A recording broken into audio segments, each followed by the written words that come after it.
Hello. Hello? Hello. What's up, bro? Hey, it's the What's Up Bro podcast. We talk movies, sports, TV shows, pop culture, and it's funny, mother. With Nery Saenz. I'm like, what? How can this... They have Photoshop. Photoshop exists when this artist rendition was done. How the fuck is this not cooler looking than a sketch that looks like it was done by a hillbilly off the side of the road? What the fuck are we talking? Why is this a thing? Welcome to the party, pal. Steph, Onion Mayor Sr. Yeah, I don't have to look for you. Oh, no. So you're telling me there's a chance? Yeah! And Mike Mercadal.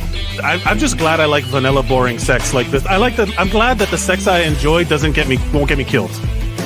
That's how winning is done. Hey, I'm Dave Chappelle, and this is What's Up, Bro.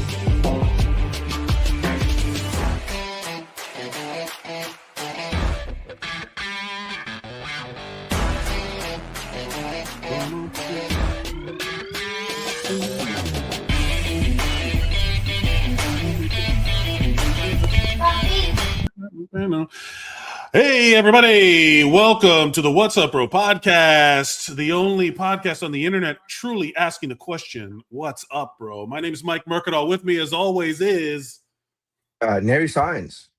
Nery Saenz. And joining us, fam of the pod, with us in the future. Like, you have now officially... we gotta add you to the intro video. Is, ladies and gentlemen, welcome... Yeah. Mike Valdes. I thought you were going to say my name. Sorry. No. Yeah, everybody says their own name because it removes the pronunciation. I used to do that on my old show in New York because I would have to read names off of a thing and I would always get it wrong. Because when you do like the open mic thing, you like butchering people's names. I would just be like, "With us as always," and then they would have to say their name. Hey, everybody! Thank you for joining us. It is at the time of recording Friday morning, noon. What time is it over there? Wherever you are. Time is a construct, bro. Time is a flat circle, and then I smoke like that's my current mood is that meme of Matthew McConaughey in the first season of True Detective. We do have to add Mike to the intro. Yeah. I gotta be home in order to do that because I do that from the desktop that I have all the bed and the whole thing, the whole editing That's thing. right. So I don't have that right. So yeah, we'll figure that out. Last episode you were on assignment. Where we have Nery Watch. Where are you right now in the middle of the ocean? I am actually in Coco Cay, which is a private island by the cruise line, but it's the Bahamas essentially. Yeah, so it's we know Gary loves the private same islands. place that I was. I was literally I'm in the same place that I was last week, in which the Wi-Fi was too bad for me to join last week, but now it is okay. Dope. Yeah. Logic, reasoning, who cares? We'll Whatever. say okay. Do you have, on average? I was trying to think about this. Like what's the difference between? I don't know if you know this or care, give a shit. But like, how many people, like guests per crew, are there? Like, because it feels like sometimes I've been on cruises where there's like a shit ton of people, like too many people, and then sometimes I feel like there's the service is like insane, and it's the same cruise line, and it's like the same. Well, like it all depends on the time of the year and yada yada yada, travel and whatever. But I will say, I was having this conversation with a friend of mine who's a comic, and it's super unconscious, because I hear a lot of people complain like, oh, that ship has too many people. And this is literally one of the world's largest cruise ships. It's the second largest cruise ship in the world, and it has over 6,000 passengers. And like, I think 2,800 crew members. But I've heard people complain like, oh, I don't want to go on that ship because there's too many people. Like the crowds of people. But I've heard multiple people say that to me. And the funny thing is, I was having this conversation with a comedian friend of mine. I was like, I don't ever notice the crowds. I never notice. And I just don't notice. And then he said, well, that's because subconsciously you are not in the places where all the people go. So like I have got to the point where mentally, for example, I will go to the gym at 5 or 6 p.m., which is when people start getting ready for dinner, so they're not in the gym. Right. But Yes. I didn't drop a plan. I didn't consciously be like, and this is when I'll go to. I just started. My body just started being like, well, this is when there's less people here, so to go at this time. This is And workout so time. I don't know how to answer that question. Yeah, I don't know how to answer that question because I'm not a regular. I am a passenger, but I'm not a regular crew member. I don't know how to answer Okay, that. fine. You're So not a regular person there. I Yes, just you're go a whenever everybody superstar. is. You're the Yeah. star of the show. No, I'm a We get it. guest. The world revolves around They Nery. classify you. They classify you as a guest entertainer. So I am a guest entertainer. So while I am on a guest manifest, I am also working. So I'm not part of the crew. It's a weird in between. So Yeah, yeah, I guess there you so. go. Answer that question. Let me see. Hold on, I'm trying to find some of the stuff that we want to talk. We want to talk about a few things today. We're gonna do movies that we're afraid to hate on, like we're afraid to admit that we do not like because of the societal repercussions. We're gonna blind rank. It's been 1986 was 40 years ago, which is offensive. It's offensive how much time has passed. Fuck you, Father Time. I'm glad you're. There is a longer. It has been longer since 1986 to now than there was from when Marty went back in time to when his parents Yeah. met. Someone said I saw because technically yesterday was the day that 50 years ago or whatever or something like that, like 45 years ago, that of the day that Dazed and Confused takes place. The movie Dazed and Confused takes place in like May, whatever. Everybody's graduating school, whatever. Like 45 years ago. And if they made that movie now, it would be like because it was made in the 90s and it was like 30 years ago. It would be about 1996. Yeah. If they made Dazed and Confused now, it would be about 1996. And I'm just like, hey man, fuck you, dude. What are we talking about? That's crazy. But isn't that weird? But isn't that weird how the movie Dazed and Confused, right? It's a time period piece where you could talk about like the 70s, but it still feels like it's the 70s. You know what I mean? Like it's still like a 70s movie. It doesn't. It's a weird. If you made a movie about 1996, it wouldn't be the same. It wouldn't feel the same. I know. There's the vibe is totally. Maybe 96 would be like the latest you could do it. Once you get into the 2000s, nothing feels the same. You know what I mean? Like it feels like it's hard because then all of a sudden, you know, the 9/11 of it all suddenly changes the vibe. The 2000 election, everything just kind of shifts. And then at a certain point, if you made a movie by 96, you got to show like Janko jeans. You got to show like there's got to be something that says that's distinctly 96. Absolutely. There's a part of it that's also like we remember. It's also hard seeing what people are nostalgic about. We've talked about this before about how I was there. Don't cite the deep magics to me, which I was there when it was written. When someone is nostalgic for like, oh my God, do you remember this? Were you around for this? And in my mind, I'm like, only rich people had that. Like I had this thing where if you grew up in the 80s and you were poor, you just had 70s leftovers. When you grew up in the 90s and you were poor, you just had 80s leftovers. You know what I mean? So it's like, it's like, oh, don't you remember this? And I'm like, I remember the spoiled rich neighbor kid had that. I didn't have that. I really relate to this because a lot of my pictures when I was a kid were of me with an Alf doll, right? And he was like my best friend, right? And I was a very, very cute kid. I was extremely kidnappable. And like I would always have that Alf doll with me everywhere, right? And I was looking back at it recently. Alf doll. That is the weirdest fucking humble brag I've ever heard of my life. I was extremely kidnappable. That's so good. I was that's so good. It's like, what about like that's like that Dom Marrero joke when he's talking about that he worked in as a kid he was in one of those, what do they call them, those Catholic kids that they do help with they help the priest. Yeah. Altar Boy. The altar boy. Altar, yeah, he was an altar boy, but he never got touched. And Don Marrero's joke is like, "What about me, father? I'm not good enough to touch. I wasn't good enough for you to touch me." Yeah. And then that's exactly what I thought of when Mike said I was extremely kidnappable. Like, that's fucking hilarious. Jesus. I was, dude. Like, Go ahead. Yeah, I'm I, sorry. no, it's fine. I look at pictures. I believe you. I look at pictures of myself and I objectively say, "Wow, that kid is kidnappable." Like that's what I look like. But yeah, I had this Alf doll, and I was kidnappable, but it's because I was fat, so I couldn't run fast. So that's why I was kidnappable. Yeah, fair enough.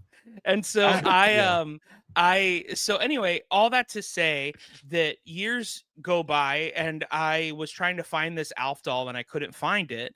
So I was like, well, this was around the 90s, mid 90s when I had this. So I went on eBay looking for it, can't find it anywhere. Like, I'm like, where is this doll? And it turns out that this doll, and I asked my mom, because it turns out, for anybody that doesn't know, Alf was off the air years before I was born,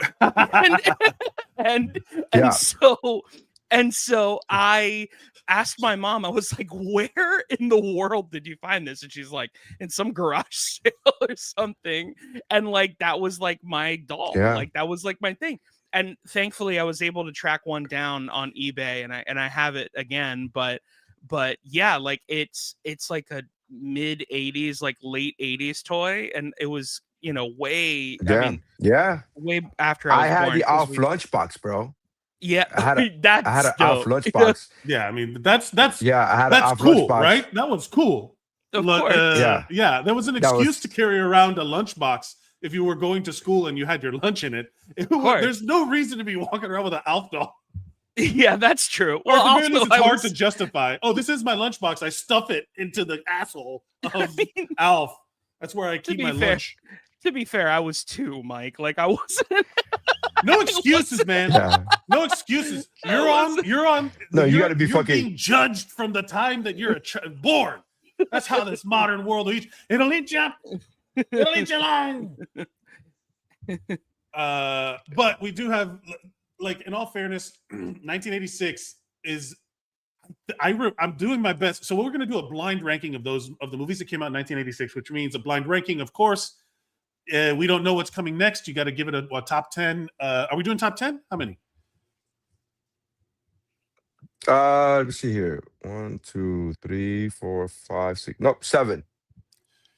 Okay, so top 7 because we're special. But also we're gonna do trailer reactions like we do. Also, I'm going to pitch. We have to do a Kick Flicks. I think we should do a special episode of WUBro. We'll do a Kick Flicks episode for Mortal Kombat 2 because we didn't talk about it when it came out, but it is dope.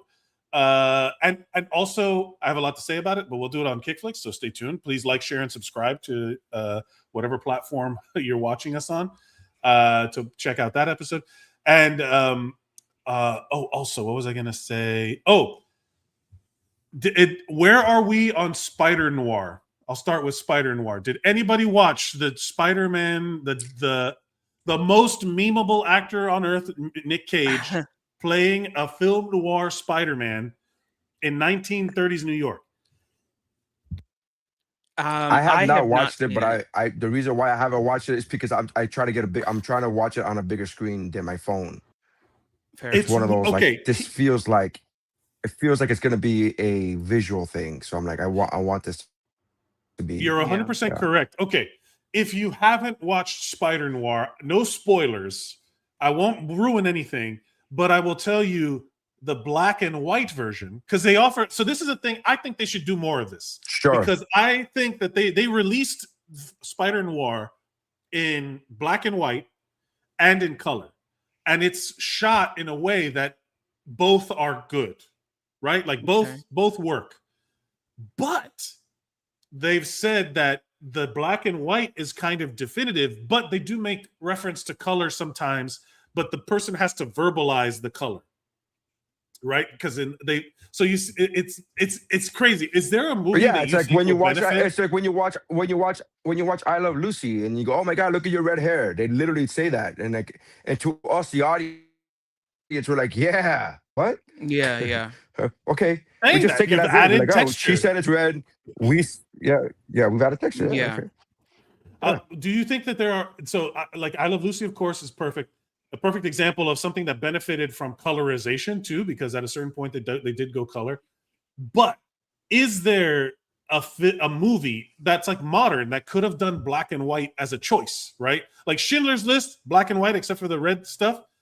Not like that's a very specific The red stuff. choice. The red stuff. Red stuff. You know, like it was where they would isolate red in the Yeah, The I red know. stuff. I know. red this. It's It just was funny just to call it one red stuff. coat. It was one red coat. The red It was coat. I one was trying red to coat, and remember it was what to signify innocence. But sure, but okay, the red stuff. You know, The sure, red, I got it. but there I got was like the part where you see that the red is the only color that pops. That was all intentional, right? Like that was all the thing.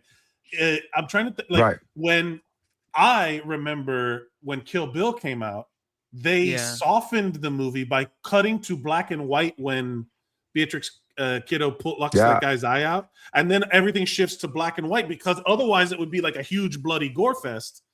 And I think that was done for ratings reasons, not for culture, not for like artistic vision.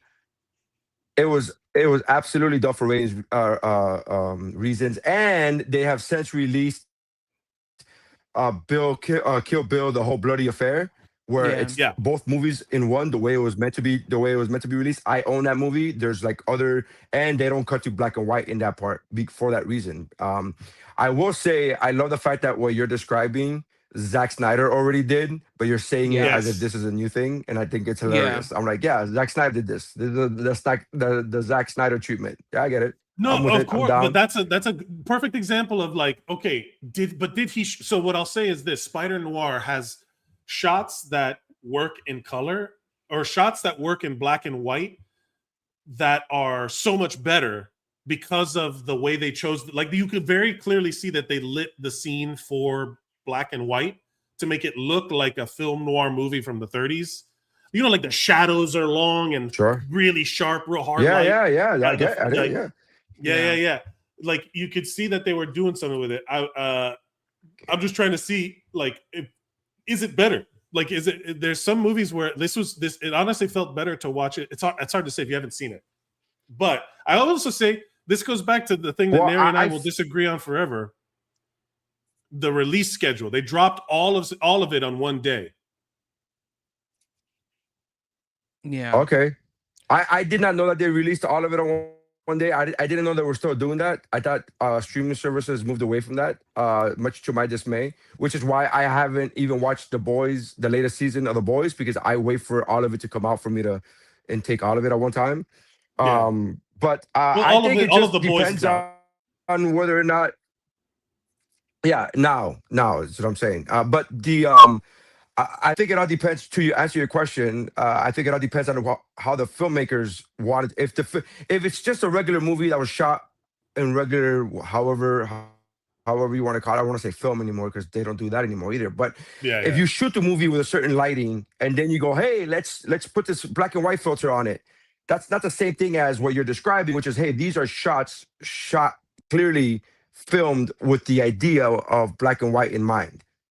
And I think that makes a difference. I mean, you know what I mean? It's like, oh, what's up? It's the equivalent of the Instagram girl throwing a sepia filter. Yeah, no, we got, speaking of Instagram, Comedy Fitness, Ed Lopez, and Wayward Sons. Jeff, what's up, man? He says, there is an online post about alternating certain episodes in black and white and others in color through your watch. Like, there's some things benefited from. So like if you watch, it's like the even numbers you watch in color or some shit.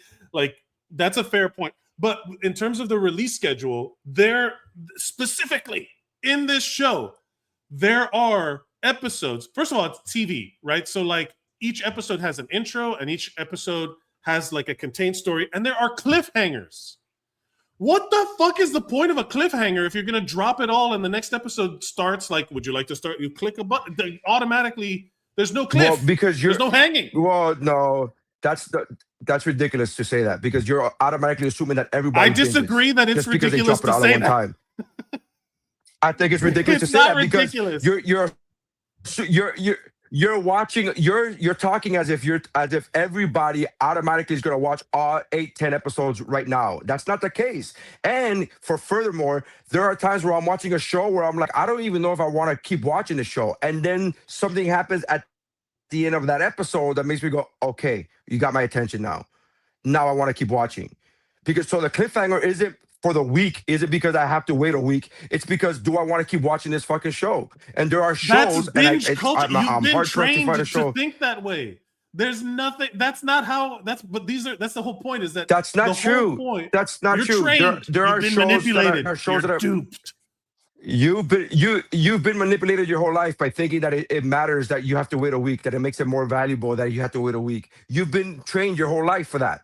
You were born into the Matrix, so you don't even know you're in the Matrix. I'm not in the Matrix. You're in the Matrix. You're all in the Matrix. I said it first. I said it first. I said it first. Dibs. You can't triple stamp or double stamp. Wow, we're all still children, aren't we? I love it. Forever and always. We're all just children trapped Mike? in adult costumes. I think we're all just children trapped in adult costumes. That's all. That's all I really want to say. No, about the thing. This is a podcast. Have opinions. Yeah, fair enough. I mean, all I was just gonna say was like, I don't really have much to say about like whether something comes out all at once or not. Like, it's just like I consume it the way that I consume it. You know what I mean? And like some things I want to binge, and some things I don't, like, because they're just like for example. Correct. There's a show that it came out all at once when I first heard of it. It's called Mr. Robot, and I don't know if you guys have seen it, but that show is extremely heavy. And I literally could only watch. I could not get through 4 episodes. I got through 3 episodes, and I just stopped watching because I started watching it already when it was like 2 or 3 seasons in, and everybody was raving about it. And I go, let me go check the show out. After 3 episodes, to your point, Valdez, it was so heavy that I was like, I hate everybody on this show. I hate every character. Fuck this show. And I just bounced. I just left. I'm like, I can't do this. I can't do this. Yeah, it's extremely it's an extremely heavy show. And like, and you also, to Nery's point, you have to keep telling yourself, even though these people are unlikable, there needs to be a turn at some point. Like, and sure enough, like, you know, things would happen in certain episodes. And granted, when they came out, it was made to be a week by week thing, but I could watch it all in one sitting if I wanted to. Okay, so let me ask you this. I'm sorry, I don't mean to cut you up. But go ahead. Do you feel like you're entitled to for things that only you like to exist? Oh no, of course right. Not. So you're allowed to not like the show. Yeah, you're allowed to stop watching the show. Like nothing about this. What I'm talking about it from the perspective of just what I was looking for is this, right? Someone tweeted out, "What did you think of the season finale of Spider Noir?" They posted that tweet on the day Spider Noir came out. So that means that the finale is out. And then some dude is like, this is why the binge model sucks. What do you mean we're already talking about the finale? Most of us haven't even had a chance to start the series yet. Yeah. So there are people who jump in. So to your point. Hold on, let me finish my point. I haven't said my point yet. Hold on. What I'm saying is the binge model ruins the experience for people because there's a race to get to the end of a show rather than enjoying the process of a show being unfolded for you. So like the intent of the creative vision of the show, what I'm saying is that you can binge watch the show, but you don't get the privilege of having it all at once and ruin that experience for the rest of the people who may want to watch it differently. Because that feels like, hey man, what are you talking about? What are you talking about? You can watch it whenever you want. You can watch it whenever you want. You don't have to contribute. You don't have to talk about the finale if you haven't watched the show. Then don't talk about it. Keep fucking scrolling. That post is only for people who saw the finale. Keep fucking scrolling. If you haven't seen the show, if you haven't seen Ben-Hur, and Ben-Hur came out 50 fucking years ago, and you saw a post about Ben-Hur, you wouldn't be like, this motherfucker, bro. Some of us still haven't seen Ben-Hur. You haven't seen it. You haven't seen it. Keep fucking scrolling. I don't What I'm- understand. You're but making you're it missing seem my- as if that post is forcing people to talk about the finale when I haven't seen the first episode. It's not forcing anybody. It's giving the opportunity to somebody who has seen the finale to talk about the finale. If you As haven't seen the someone who finale, is- then fucking keep scrolling. But what I'm getting at is that at some point your feed, your algorithm, which I'm pretty sure is like you've admitted. What is your algorithm? You've admitted that it's just like dogs and big asses or some shit. What is it that you said? It's big. It's 49ers, big asses, and dogs. Yeah, that's pretty Yes. much it. At Okay. For somebody pretty who much it. is Football and bitches. There we go. And sprinkled in some movie, some movie trivia sprinkled in there, and then you're like, oh yeah. Did you know? There's a little bit of that. It's like, did you know that in 1986, and then a fat ass, and then a little puppy, and then 49ers, Yeah. and then a fat ass. Yeah. And then Yeah. a girl Yeah, playing that's football it. with That's a all. fat ass. As somebody who is chronically online, because you share memes with like crazy, you're seeing a lot of content. Yeah. I'm shocked that you do not come up against the content that could could spoil things for you. Like when you're just as you're scrolling, like how is it that you've avoided the discourse that happens on social media where what this does is that I'm like, it happened. We're watching an old show, my wife and I, right? Wife Watch, 2016. We're watching The Americans, right? The Americans, amazing show, by the way. Highly love recommend. that show. Oh, So love that show. fucking Yeah. good. But inarguably, we're late to the party on that one, right? Like Yeah. it's okay for things to have been Yeah. ruined. So we are actively trying not to have anything spoiled for us. But we're also watching that show, Margot Has Money Problems, or whatever, on the one with Elle Fanning. Yeah. Whatever. Also fantastic. Great show. Great show. And it's live. The season premiere or the season finale dropped, and we hadn't watched it yet. And my wife was scrolling because we hadn't had a chance to sit down and watch it because it's a together show.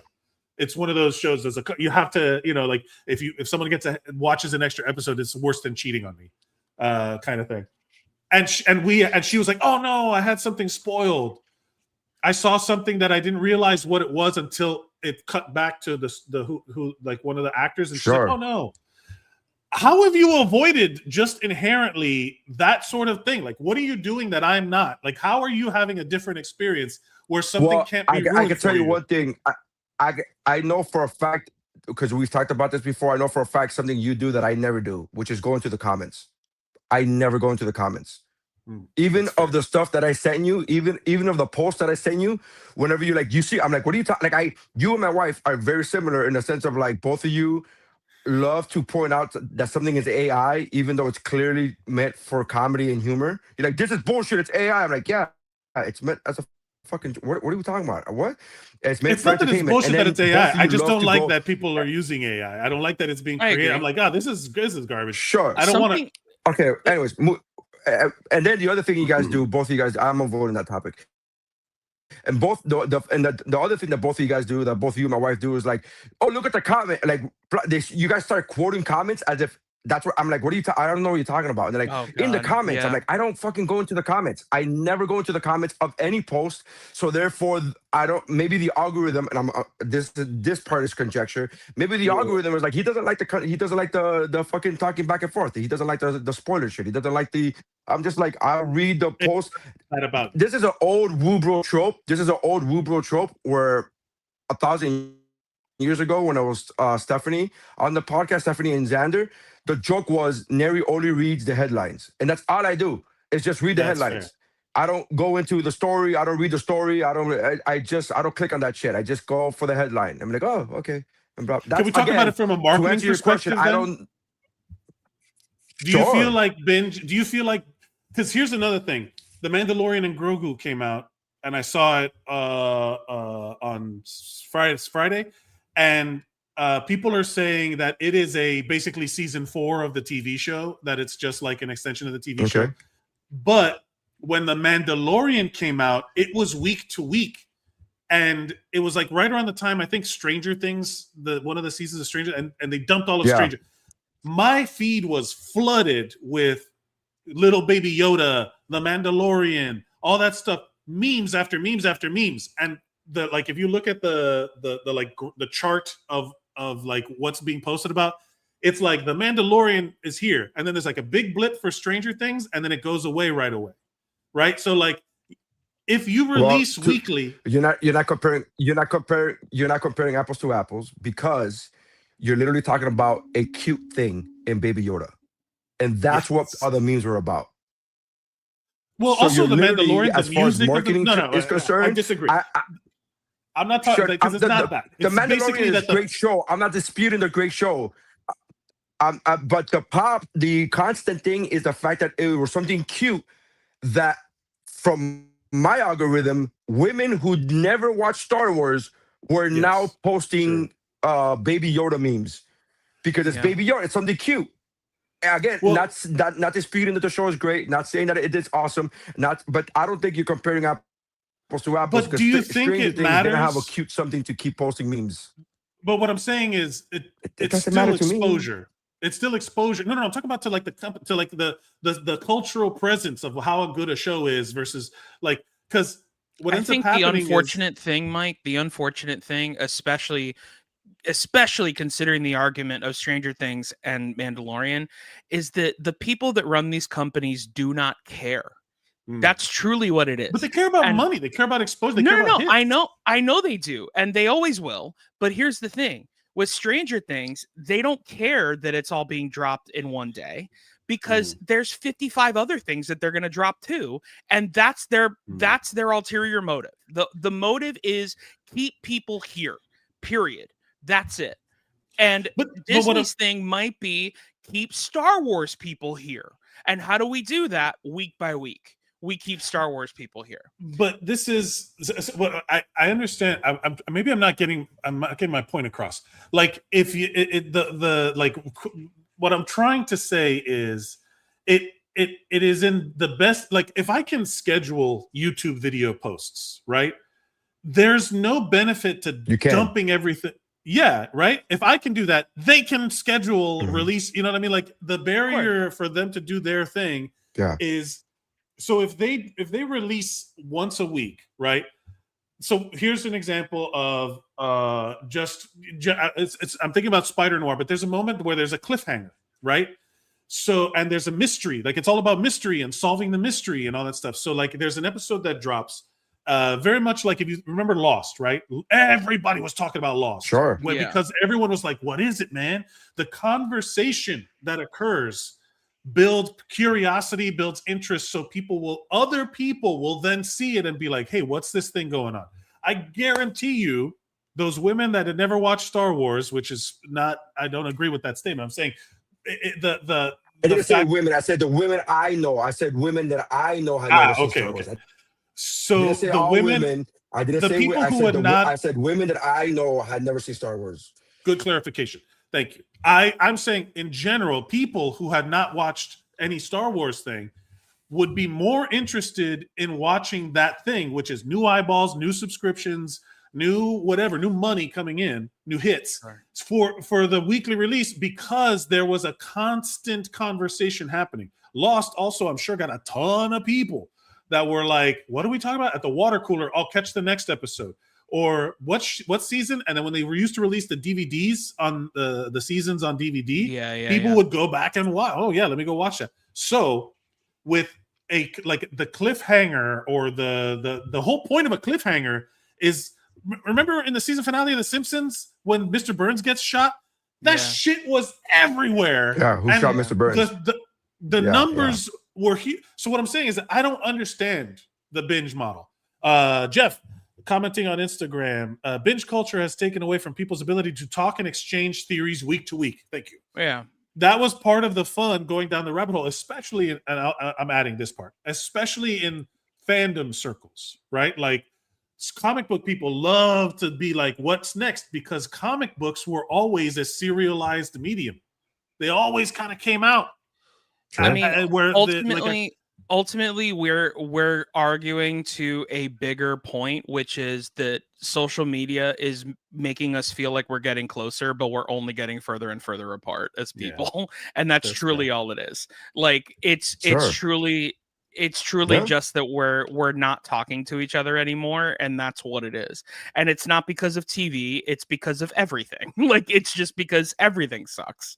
Like, it's, but yeah, like, that's why, I mean, a common joke that Nery and I talk about all the time is just like that every show on Apple TV sounds like you're describing a dream to somebody, because they're like, what the fuck are you talking about? Yeah, And we're yeah. like, like it's a show with Adam Scott, and he's at work, but he's not really at work. And they're like, sure, man, like, whatever. There's a And they don't show know about what the you're talking apocalypse about. and everybody's blind. Everybody's blind. Yeah. How do they know when food goes bad? I don't know, man. Yeah, exactly. Yeah. And it's like, and this is phenomenal TV. Like, there's a big phenomenal silo. TV. There's a big silo, and it's in the it's a big silo. It's in the earth, and then but the earth was destroyed, but we don't know if it was destroyed, but it is destroyed. But then they're trying to get out of this. But if you go out of the silo, you die. But do you die? Who knows? And it's like, what the fuck are you talking about? It's a show about the landing on the moon. But what if it was the Russians that did it first? Like, that's literally. There's a girl there's a girl that's pregnant, but she can't afford the baby, so she starts an OnlyFans. Like, what? Like, what? Yeah. Okay. Great. Cool. I mean, are in you all fairness, peyote? Are you doing peyote? What's happening, man? What are we doing? No, in all fairness, that show's great. Nick Offerman is fantastic. Every character dude, is those fully wrestling fleshed out. scenes are ridiculous. They're so cool.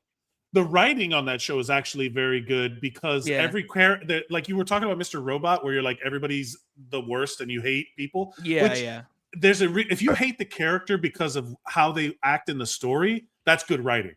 But if you hate the character because this fucking stupid, that's bad writing, right? Yeah. So this character, like, every character has like fully fleshed out, ideas, and everyone everyone you hate, you're supposed to hate. Everyone you feel weird about, everybody, the writing's very good. So everyone, that show is great. Margot has money problems, or whatever it's called. Michelle Pfeiffer's in it, kicking ass. Nick Offerman's good. Anyway, created by a Simpsons writer, actually, which is phenomenal. Yeah.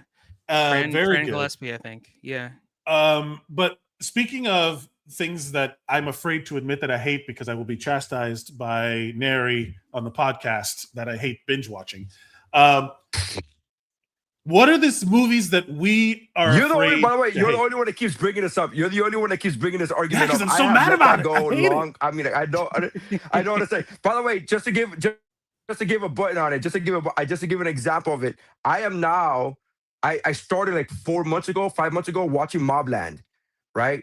Because I heard it was great, so I started watching Mobland. I watched like 3 or 4 episodes, and then life got in the way, right? Sure. I had the opportunity to watch the entire season because it already had been out, but life got in the way and I stopped watching.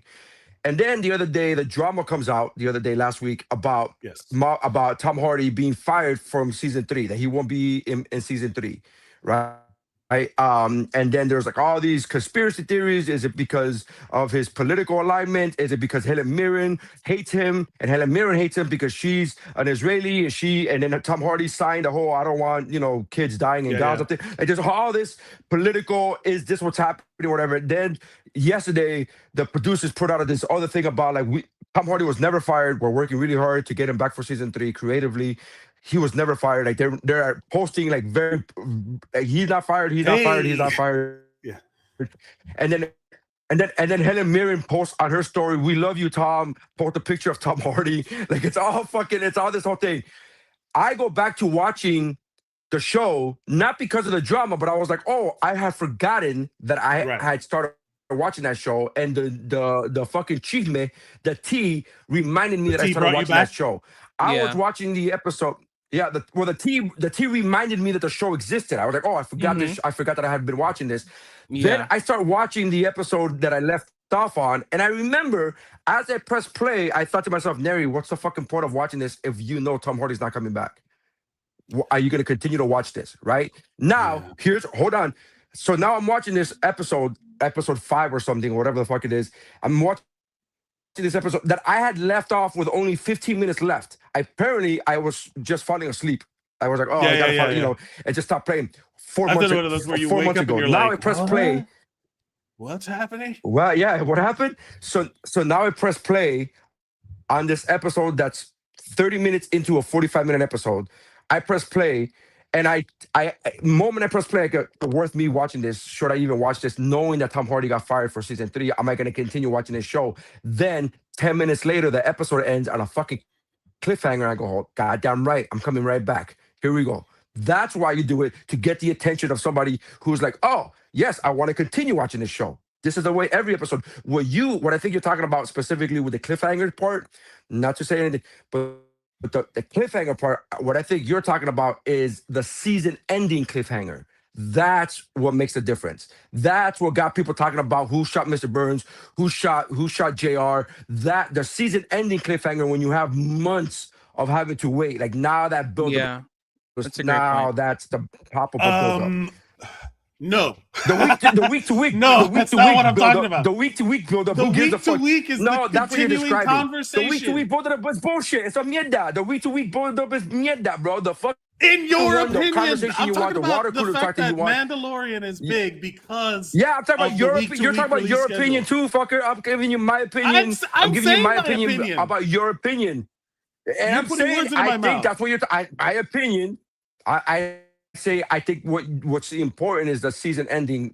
I think that's the most important. That my opinion is the most important cliffhanger is the season ending cliffhanger.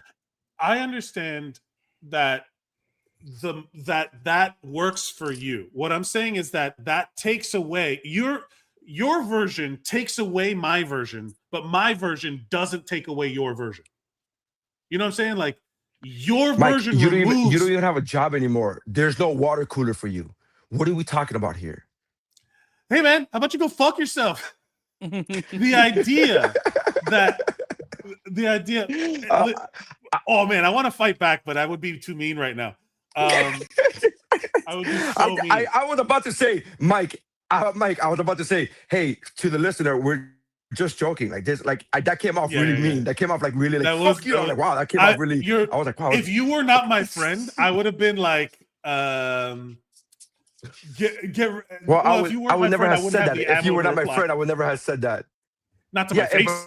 If you were my friend, I would have never said that. Why would I say that to, like, that's like, it's that line. It's that Michael Scott line. Like, I don't call gay people gay. That's just gay. Like, that's gay. Yeah. I want to say the reason I guess that's the crux of it. Your binge model removed the scheduled TV watching conversation. It removed this kind of like cultural idea that of the water cooler or whatever. And also, fuck you. You don't know what I do in my days. I got tons of water coolers. I got multiple coolers. But the idea of your I haven't seen a water cooler. I don't remember the last time I saw a water cooler. Jesus Christ. There's the idea that you have that your version, because that's basically the point. The option is taken away from people to have the version of the weekly release. The binge version is you'll just wait until it's over. But you could ruin my experience while I couldn't ruin yours, right? Like that. I get what you're saying. Theoretically speaking, I could. It takes my version is impossible with your version. I don't think that's accurate either. I think what you're saying. I agree with what you're saying is the possibility of me ruining it for you is there. There's a possibility. No. Not get that spoilers. as I'm talking about general the perspective. experience. I'm talking about the cultural experience of watching a show as a community, as a group, where you get to have the break. Everybody is kind of more on the same schedule, which gives that is genuinely like must-see TV, appointment watch television was kind of a cultural touchstone. So going back to where even like the Star Wars, the Mandalorian, right? It was released week to week. I was that option, because I don't like that option, it was taken away from me. I don't want to have that. I'm not having that conversation with people on a week-to-week basis. That community you're talking about, I wasn't doing because I wasn't watching that show week to week. And in fact, it goes the other way around, where I'm constantly that guy that goes, hey, did you guys watch this thing? And it's like, yeah, like 5 years ago. Like, well, I just saw it now, so I want to talk about it right now. Like that Jim Gaffigan bit. Like, that's where I'm constantly coming at people, like, where I just saw that TV show that came out 2 years ago. Let's watch it now. Let's talk about it now. Like, I'm that dude. So I get what you're saying. Theoretically speaking, I could ruin the community for you, but you could also find people who are on your same plan of like, I'm not gonna binge watch it every single day. You don't have to binge watch the whole thing. You don't have to. But I'm not talking. Okay, I think the disconnect is that you want to be right. I think the disconnect is that I'm not talking about me as an individual. I'm talking like you can't go from general to specific and still keep the point. I'm making a generalization. You specifically are talking about your experience and my experience. I'm not talking about that. I'm talking about in general, the conversation for a show is stretched out longer than if it were released at, like what I was talking. I'm just talking about in general. The conversation continues much longer week to week, and you could watch week to week, or you could not. The option is there. You could watch if you want to be a part of the conversation. You don't want to be late to the party. You could watch as it comes out, and it's even easier now because it's on demand. Like you can catch up, or you can do whatever. But the point being is that I think it's just again, the question is rhetorical because none of us here run Amazon Prime, none of video. You know, like we don't know why the choices they're making their choices. In my opinion, there's so much memeable Nick Cage shit happening in Spider-Man Noir. He is Nick Cage to his peak Nick Cage, like being like he knows he's Nick Cage playing a character of Spider-Man. Like he knows all about it. He's a comic book guy. It's so good. And Lamar Morris is gunning for another Emmy. It's so fun. In meme battles, who would you rank? Would you think that because you said Nick Cage is the most memeable actor, but I would say Leonardo DiCaprio has had a lot of fucking memes, man. He has. You know what? We'll never know because they released it all in one day. They could have had weeks worth of memes happening. I'm just upset about the meme loss. But memes happen. Yeah, memes happen all the time. After the movie comes out, after the show comes out, memes happen all the time. Yeah, dude, I'm still getting SpongeBob. Memes are not weak. If it holds up, give something. Well, that's because also SpongeBob was on every week for years. The whole point is that but nobody was making memes in 2002, Mike. Like, what are you talking about? It was part of the culture. There's a reason people are nostalgic for the 90s, and it's because of appointment television. It's because we used to have to watch it at the same time. There's a reason we all know TGIF and Steve Urkel. There's a reason. I'm just saying we're not giving these shows we did not have the option. Because we did not have the option to watch anything else. Like that was your option. You're watching TGI gluttonous Fridays, with your options. You're soft and weak with your options. I like options. Grown spoiled and fat with your options. Did you like all the TGI Friday shows? Was there a show that you were like, I don't really care about this show, but everybody else likes it, so I gotta watch it? I honestly can't remember because again, you only remember the ones that you enjoy. Who knows? There's probably a million of those. No, I remember. Last. I definitely remember the ones I didn't enjoy. I do remember that which when they switched Hogan's Mike Family to Valdes, Step by which Step. one did you enjoy? So, there was Step by Step was fucking awesome, dude. I love Step by Step. But I remember when they switched because it wasn't Step by Step at first. It was Hogan's Family or whatever it was called. So the ones that everybody remembers are all good. The ones that I didn't like were the ones that nobody remembers, which is like You Wish or Teen Angel or there was another one. What the fuck is Teen Angel? Teen Angel that's the whole point. You don't this is the point. This is my conversation. Yeah, this is Yeah, Teen Angel was a show that was created by Michael Jacobs, who created Boy Meets World. It was right after Boy Meets World, and the whole thing was that it was it was a freaking angel that comes down, and he's a teenager, and that's the whole thing. Like it's just a 3-camera sitcom about a family that adopts an angel, and he's a teenager, so he's going through it. We talked about it last week, Mary. Do they know he's an angel? Wait. Do they know? They do. Do they know he's an angel? They do, yeah. It's not does he have angel powers? Does he have angel powers? He sure does. Yeah, he does. It's a magical thing. But it's just like every show in the 90s was like that, though. So everything from the 80s and 90s, it was like, here's a perfectly ordinary family, but they have a Sasquatch Bigfoot living with them, and it's Harry and the Hendersons. Yeah, Harry and the Hendersons, it's a perfectly normal family. Oh, this is the one I wanted to talk about. This show, it wasn't TGIF, but Out of This World. It's a perfectly normal family until she discovers her dad is actually an alien, and it gives her alien magical power. It's all the same shit. Yeah. It's like where she can stop time. She can stop time. Could do shit. Or, that's how she did things. She could freeze. And she could freeze. Yeah, she could freeze time. Yeah. And it was always that, like, there's a bit of magic in all of us, kind of vibe of every sitcom. There was at a certain point, 90s... Steve Urkel invents a fully humanoid robot and changes his DNA in a pod like the Fly. Like, yeah, we get it. Come on, man. It's the magic. The 90s was a time where a creator would see Roseanne and go, I like this, but what about this with dinosaurs? And that's essentially what dinosaurs was. Even it's the Key and Peele sketch of the Gremlins 2. Not the baby. Not the baby. In the movie. Yeah, no, not the mama. Not the mama. No, not the mama. That's what we call. There's mama, and then the father was not the mama. Yeah. But that's that sketch of the Key and Peele where Gremlins 2 is like, what if he was electric? It's like, it's in the movie. Guess what?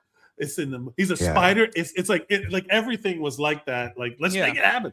Speaking of, we gotta get on track here. You just thought of two words. You just thought of two words and you put them together. I like it. I like it. A lady gremlin. Yeah, it's in the movie. Let's do our blind rankings, Neri. We're gonna be doing 1 through 7 of blind rankings of movies from 1986. Let me get my notepad out. All right. So blind rankings. Here we go. I'm going to give you a movie. You're going to rate it between 1 and 7. And you're going to tell me where you would put that movie. You don't know which movie's coming next. So therefore, it's going to be difficult for you to say that it was a good choice. All right. So let's start off with Short Circuit. Steve Gutenberg. So how many? There's 7, right? There's 7. So Steve Gutenberg comes out post his police academy career, and or I think in the midst of his, anyways. And then there's a guy who does Indian face. Yes. And Fisher Stevens straight up brown facing in the whole movie. Brown facing the whole movie. Something that I did not learn until 2022.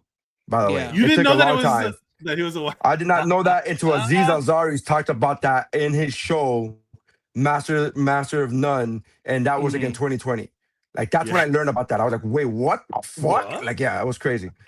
So Short Circuit. I'm putting it at number 5, Valdes. It's low on my list. I'm putting it at 7 because I've never seen it. Oh, interesting. Ooh. It's a good watch. I like Short Circuit too better. I like Short Circuit. Yeah, you guys are making it real good with the whole brown face thing and everything. Yeah, it's hard to be like number one. It's number 1. Yeah.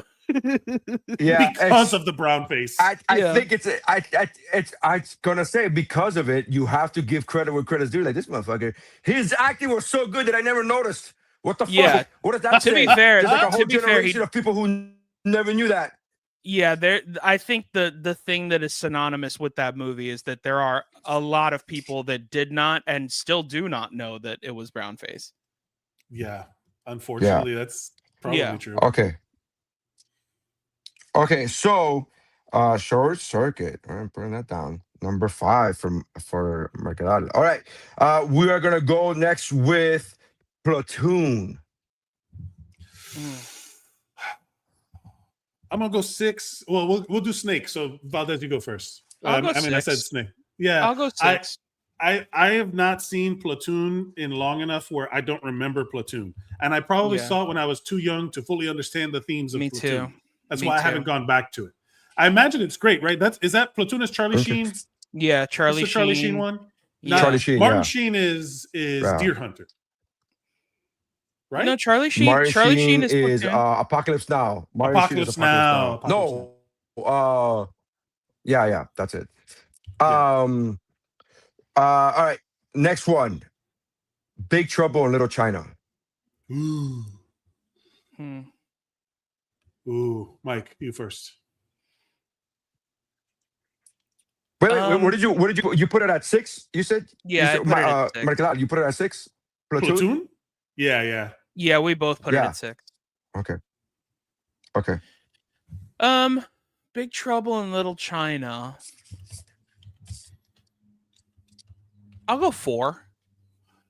Same, honestly. Like, Okay. I know that because here's the thing: I know other movies that have come out in 1986, and I'm like that are higher on the list for me, and that's why I'm leaving space. But you don't know if they're going to right? be on. But you I but don't. you don't know if I they're don't. going to be on my list. It's a gamble. You It's a don't know. gamble. I just have to go with my heart. All right. Karate Kid 2. Oh, Karate Kid 2, number 2. Karate Kid 2 is one of my. It's my favorite of the Karate Kids because it goes it goes to Japan. You know, like that's maybe where the love of Japan started for me, where it was like I was curious about because like Karate Kid, I don't remember being the. Oh, I will say this: it's important to note, like talking about binge watching and like appointment television. The only thing I had to watch that wasn't on TV were VHS tapes that were recorded. So I had one and you would put like 3 movies on a tape, like a 6-hour tape. Sure, you remember that? Yeah. And the quality sucked. And you watch it a million times. Movie-orama. Nery's Movie-orama was a series that I had, and it was all VHS tapes that I recorded, like 3 or 4 movies in each one. And there was Nery's Movie-orama 2, Nery's Movie-orama 3. Most of these were Van Damme movies. But you get what I'm saying. Mixtapes, man. Those were the best. It's like a Boner Jams 2003 or whatever the from 40-Year-Old Virgin. Yeah. It was like having your own curated kind of experience, and whatever random VHS tape that your family had, like that became part of your personality. And I had a tape that had Karate Kid 2. No, I'm sorry. The order was Teen Wolf, Karate Kid 2, and The Fly. And I remember after Karate Kid 2 would end, The Fly would start, and I would be scared, and I'd be like, no, and I'd rewind it. So the movies all look like up until The Fly, and then The Fly was pristine. Nobody ever, and then so like I would just constantly watch Teen Wolf. That was my double feature: Teen Wolf, Karate Kid 2. Yeah. It's a double feature. Valdes, where do you rate Karate Kid 2? I'm putting it at a 5, and I think the reason why is because so far a lot of this is because of age. Like I think like I was born in 87, so like because of that, these movies I would have to seek on my own to be able to watch. Right. And Sure. And if it wasn't something that was constantly played on TBS or I didn't go out to a Blockbuster to try to watch it on my own, I didn't see them. So. Next movie, Stand By Me. Oh, that's such a good one. I'm about to do a True Romance. I was going to True Romance this, but I've not seen Stand By Me. Oh, wow. Okay. I was going to. So, Valdes, this is a True Romance. So such a throwback. This is a classic WUBro thing. I'll explain. So at one point early on in the podcast, Nery and I were talking about movies. And we were I can't remember if it was like a Tarantino thing or just like movies like in general. And then we were talking about True Romance. Now, I know True Romance because I worked at Blockbuster and everybody loved True Romance. Movie bros really loved True Romance. So I knew of it. And I was pretending I had seen it. And then at some point in the conversation, Nery was talking about it. And we both realized neither one of us had seen it, but we were film broing in a way that you couldn't admit that you hadn't seen it because it was such an iconic movie. And we're like, nah, fuck it, man, I haven't seen it. Well, I'm not going to try and True Romance this thing. We realized that it happened. Then later on, we were talking about another movie, and I'm like, nah, I'm not going to True Romance this. I have not seen it. I don't know that what you're talking about. And that's become our version of a classic movie that you've never seen. Yeah. Right. In this particular case, but because of pop culture and autistic people on the internet, you've seen enough of it to where you feel like you've seen it. I've seen it in clips and TikTok reel. You know, I've watched Moneyball 600 times in like 15-second increments. Or like in the little scenes on YouTube where they're like, oh my God. It's like so I saw so many. I watched so many clips the other day. By so many, I mean like 3 clips. Like 2 weeks ago, I watched like 3 clips. Just like within a short time span of Moneyball, that I said, fuck this, man. And I just put on the whole movie. I just rewatched the whole movie just because I was like, I got fucking tired of watching these clips. And some of these clips, 2 of the clips were movie clips, and then a 3rd clip was an interview with Chris Pratt about the movie. And I'm like, you know what? I'm just gonna fucking watch. I'm just gonna watch it. I just rewatched Moneyball. Yeah, like that. I literally algorithm beat me into rewatching a movie. I'm like, all right, fuck it, I'll watch it, bro. Shit, Jesus. This is why the weekly release schedule works. The algorithm. No, my movie with that was like Kevin Costner, where it makes you root for the front office of an NFL team. Draft Day. Draft Day, yeah. Draft Day. Yeah.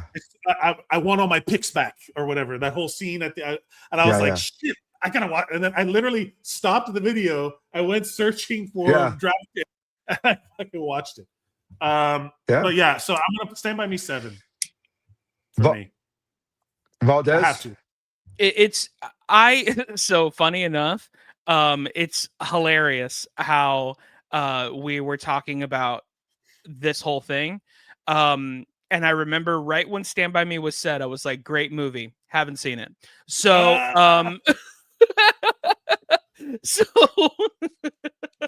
I've seen parts of it. I've seen parts of it. What's your list now? Because what are your open?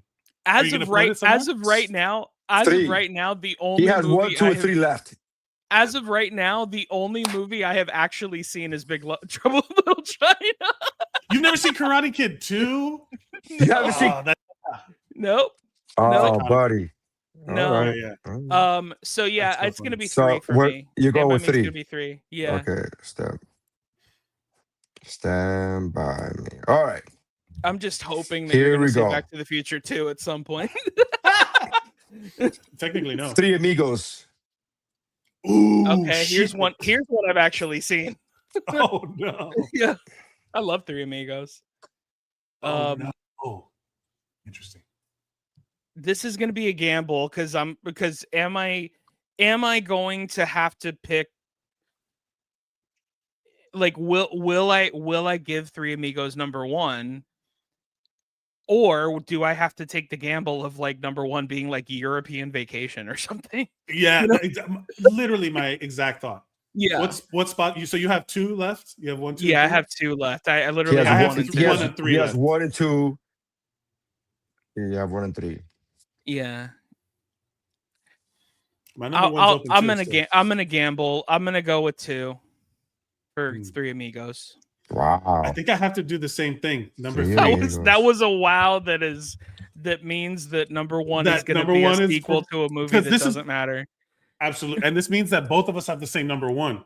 Whatever this is, it's going to be. What's it going to be? High Noon at Ninja Mountain. I think I know what it is. So you should know what it is because it's really the quintessential 1986 movie. But both of your number 1s is Top Gun. Hell yes! Oh, I did it. Okay, yeah, I knew it.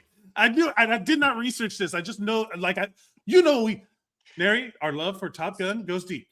It is just deep, like the stench of sweaty volleyball player. Man, it is. Yeah, deep. It was our 10. Love for Top it was Gun. 10 years ago. It was 10 years ago this year that Mercadal and I went and rewatched Top Gun in theaters for the 30-year anniversary. We watched that shit in theaters, and it was literally 12 dudes sitting in that theater watching this fucking movie. Yeah, it was just shirtless, sweating. That might have been the gayest experience I've ever had. It's just watching Top Gun, the volleyball scene specifically, with only 12 dudes in an entire theater. It wasn't even a small theater. It was fucking huge. It was Sunset Place, and I was like, there are only dudes here. It was a big deal. We are. We're the only ones, and to be fair, it was we were a big the only deal for ones in there with guys. our dicks out. That's to be fair. Dude, there is nothing more free than doing the gayest shit. Like something like that. Like, it is just so freeing to do that. I think it's awesome. Also, yes, it's just so free. I know I don't have to, but I'm giving that clarification of like I meant gay and like homosexual, not like lame. I meant like it was really almost like I felt. So do I. Sweaty, yeah, and we're watching it around, and I'm like, this is awesome. This is awesome. And none of you have to apologize to each other about what it is that you like about this movie. Like, we love everything about this movie. Like, none of it matters. Yeah, everything. like it's just like yeah, there's nothing more freeing than that. Yeah, it's No, but awesome. it was number one, Top Gun with a bullet. I because 19 that's my I rarely know the years of movies other than like the ones that are like when I don't know if you ever watch Letterboxd, if you follow them, they go and they ask people what's your 4 favorite movies, and people freak out, and I'm like, no, I would know which movies I would want to see because those are the only movies, those are my top 4, I mean, because I know the year. And Top Gun 1986, Jurassic Park 1992, like those are the ones that matter, Last Crusade 1993, Braveheart 95, Braveheart 95, sure. Gladiator 2000. Like I literally have these in my head. Like those dates. Sometimes, I also have the poster in my house, so I have that always staring at me in the face. So. Dude, I treat that Letterboxd interview like someone's gonna run up to me with a gun on my head, and I'm just like, Back to the Future, Jurassic Park, Home Alone 2, like. Yeah. Like, do we have? This is Mount Geekmore shit, man. We got to bring these shows back because the segment, or at the very least, a segment, something on the show, because it is fun to think about because all it does is fuel your memory of the era. Like if you go back and listen to, I did a podcast with a friend of mine, Mike Contextualizes the Universe about it was Endgame up through Endgame. We watched all of the MCU with a friend of mine who, for some reason, never watched the movies when they came out. And we just watched it, and a big chunk of the show was remembering who we were at the time that these movies came out. Like, to give it context, what movies were also out at around the same time, or what year, like when in 2008 when Iron Man came out. Here's the other movies it was up against. Where were you in 2008? And I was working in this place and doing, and then that's when so like doing these kind of rankings remind me that like of who I was when these movies came out. Because that's basically what matters, like how you relate to the movie. Because someone was like, I watched Top Gun, and they're like, I hate that movie. And you're like, what? That's crazy. And meanwhile, in the backstory, you're like, oh, my dad died in a Navy aircraft accident, and the goose scenes affected, like, you never know. But we know where we were at those times. I had that Valdes and I had that conversation about Pete's Dragon. Earlier this week, which is another live action Disney movie that I forgot to mention weeks ago when we talked about live action movies, and that's another great live action Disney movie. That is a good one. But Valdes and I have that connection where he was like, my dog died. Jesus Christ. That movie got me and my dad right at the right time. Like it was like right when my childhood dog had died. And that and you know how it is, like you guys are married, but like when you guys have like been in a breakup or like you lose a dog, like you just start seeing them everywhere. And like I looked at that dragon and I saw my dog, dude. Like it was just so like it was heartbreaking. Like just like, and it was also like those like common like, get out of here, we don't want you anymore type of like scenes where it was just like, oh my God, like just awful. I was dating. I don't mean to diminish. They're not going to be around forever, asshole.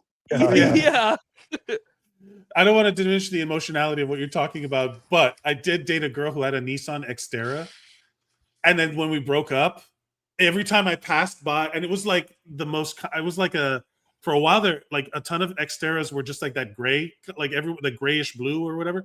And and I was driving, and every time I would drive, I'd see one, I'd be like, oh no, and I'd be like, and you just start seeing like when I bought my pickup truck, you just start seeing them everywhere. Like, oh hey, another one, hey, another one, and it's because your brain is locked in on certain things. So I imagine like a smell, a perfume, like you're like, why does everybody wear Ralph Lauren, summer or whatever? Like, my mom hated the show ER because when her mom was sick, it was right around that same time. And then so she's just like, it's too close to home. Meanwhile, everyone's like, this is the best show on television. Right. And she's like, I can't, because it's like something, it connects to your own personal experience. With that said, Top Gun also reminded me of my dad, because my dad was in the Coast Guard with the helicopters and all of the military and all that stuff. So maybe that was one of the reasons why I loved it. Also, it's fucking fighter jets and stuff. When you're a kid, that's in the 80s when everybody was like, hey, America, like we're the good guys. Little did we know. But Hey, can you ask your dad? Can you ask your dad if what he felt about the movie The Guardian, about the Coast Guard? That's a good question. I don't know. Let me find out. Let me ask. It's a Kevin Costner movie. Because I'm interested in knowing how. Because that movie, at least to an audience member, I've never been in the military, but to an audience member, looks like that's pretty authentic. That looks like real. That looks like how it's really done. And I'm wondering, I just questioning how. That's the diver close, training how far that program. Yeah, he was a flight mechanic and avionics electrician. So I don't know if it's the same training, but it's like they're Navy SEALs. Sure. So it's the. Let me just. Do you want me to ask him right now, like on the show? Well, he's got to have. Well, no, I'm just in general. I mean, if you want to ask him now, it's fine. But I wonder if I wonder if your dad knows those guys who did that training. So like, would you know what I mean? Like, even if I wonder if your dad would be like, well, from what I hear, the guys, my friends, all say that movie's bullshit, or my friends all think, well, it happens to me with medical stuff all the time. Like when you watch comedian things, you know, like everybody, like when you are inside, it's never accurate. It's never accurate. It's never accurate enough.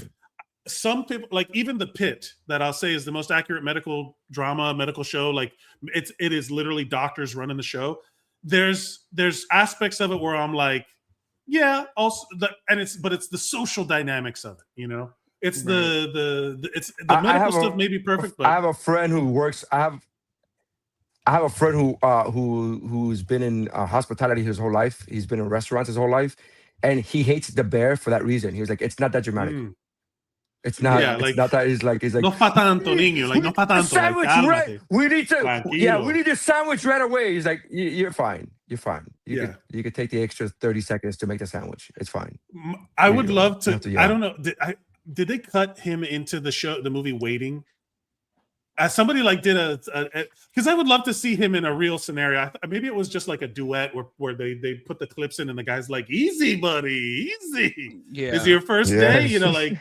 That's you know, like somebody was talking, and like all the cooks in the back are just high and drunk, like, easy, man, chill, dude, we'll get it, like that kind of thing. But I don't watch The Bear because it's like if I'm gonna be stressed out about something, like I'm watching TV to kind of chill and escape and have a good story. I'm not here for the emotional stress of this. Like, I don't care about this guy. You know, like I don't want that stress inflicted on me.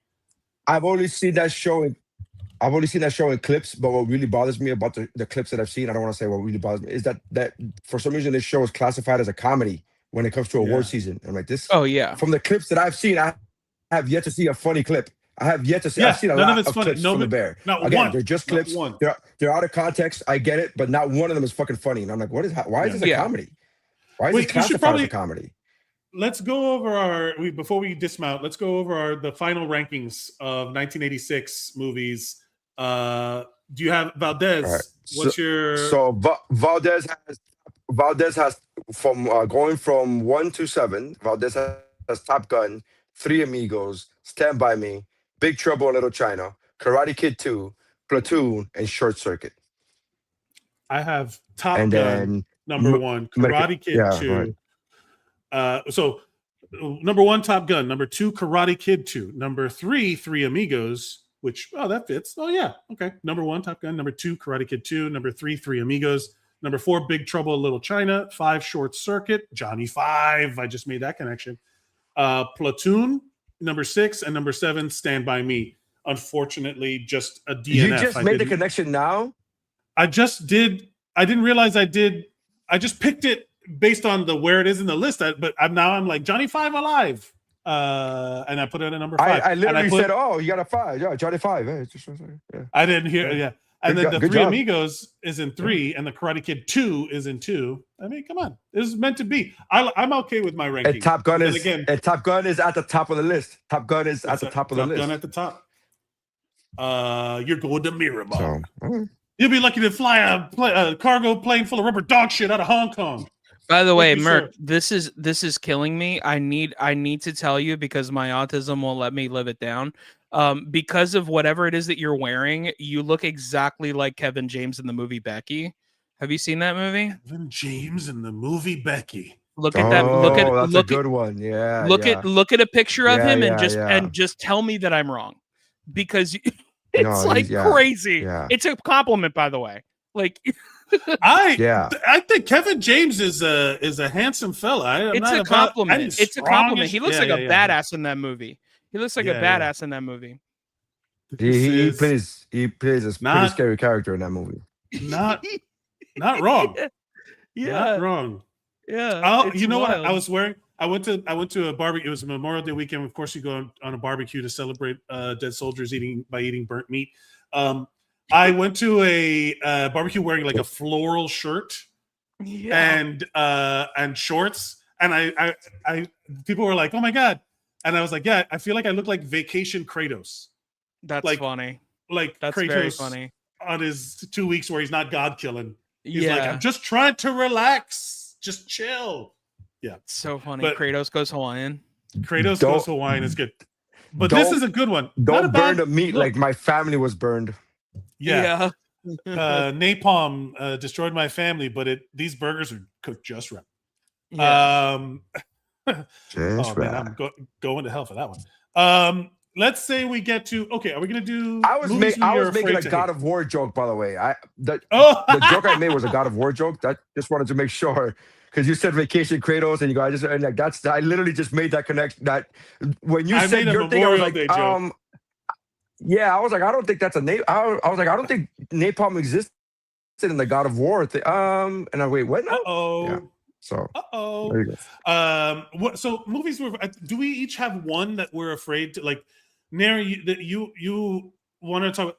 Do you fear repercussion from people, or you like? Is it like It's what not we're that I talking fear about? The release? repercussion. I feel like people. Whenever I tell people I don't like this movie, or I feel like people look at me like, "Oh, you just didn't get it," and it's Right. because it's a highfalutin, Yeah. pretentious Or you're not movie. smart enough to And get I'm not it? debating. I hate that. I'm not smart enough to get it right. I'm not smart enough to get it. It's not that I don't appreciate what The this means, like, of it, yeah. you know what I mean? Because the artsy fartsy of it, but I'm like, and it's 2001: A Space Odyssey, and I'm just like, oh, okay. Oh yeah, I get that. But, I people get just that. I get that entirely. Bro.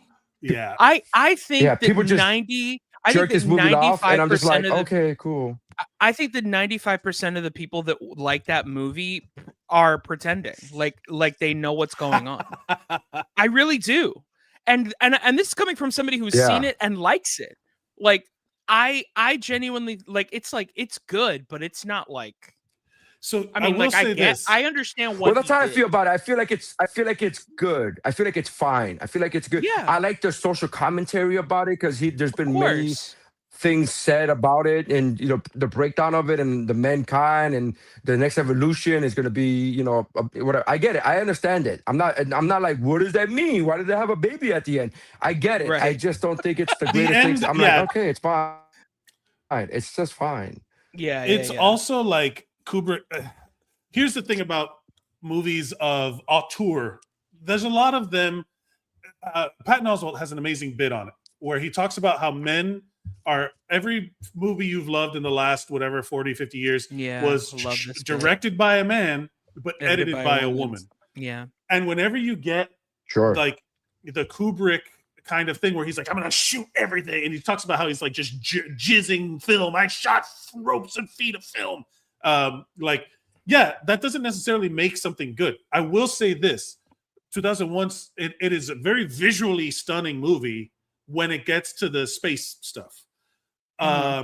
There's a lot of it where it's like almost comedic in nature because I've seen the jokes that come from it. Like in History of the World Part 1 makes fun of the thing.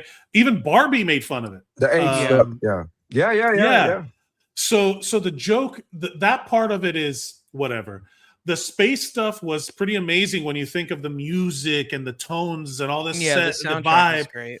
The HAL AI, turning on its master or whatever. The idea that that commentary is good, and then the end originally that'll never was happen. There's like an 8-hour cut of this movie where the guy that he's going through space, and it's basically just people who were on LSD and giving them something to watch. Like that's literally it. So it's like, okay, I get why you would think it's pretentious, because even the guy making the movie was being pretentious about it. Of course. You know what I mean? Like it's one of those where I like aspects of it. Part of this I enjoy. But I'm not going to say here that I enjoy the whole movie. Something I have always said, I'm not even saying the movie was bad. I'm just saying like it was fine. When people talk about it's in AFI's top 100 movies of all time, I'm like, okay, I guess. Top 100, maybe, but just because of the visual aspect that it brought from the space thing. Because of the things that were done at the time that it was made, sure. Yeah. I get that, but yeah, I was something that, and you might relate to this, Merc, something that I always like to talk about with my actor friends is just like, are there legendary directors that you would just choose to never work with? And Stanley Kubrick is my number one with a bullet. Yes. Like, I respect him. I respect him. Is it because he's dead?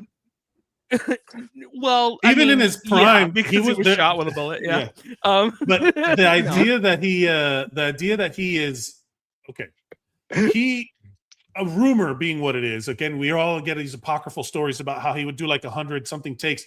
Yeah. If you need 100 takes of anything, I don't care how bad that actor is, you need to be better at coming up with a solution than just do it again. Like, you know what I mean? Like every boss that I've had that has been that way without like, hey, you did this wrong. Okay, so how do I do it right? Do it again. You'll figure it out. Hey, how about you go fuck yourself? You know what I mean? Like that aspect of it, whether he like abused Shelley Long, and Shelley Duvall. Yeah, and I think you'll agree with me, Mike. Like I think that directors are afraid to give actors a line reading because there are actors that find that offensive. I don't find that offensive. Dude, you're a hired gun. All the actors I respect are totally cool with you telling them what to do. Dude, like at the end of the day, if I haven't figured it out in 3 takes, tell me how you want me to say it. Hey, because I want us to get out of here on time.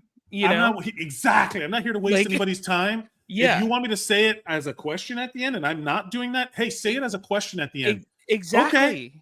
Okay. Clearly, I'm not here to do take 28 without any guidance. Like, relax. Yeah. Also, like, that's 100% it. Yeah. No, I get it. And to be fair, Stanley Kubrick is like, I think, overrated.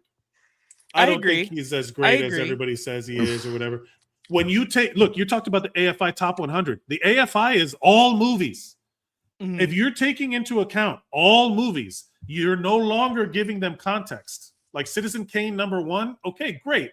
Gone with the Wind, I don't care about context. Trash. If you're comparing trash. all of the Gone movies, with the Wind is trash.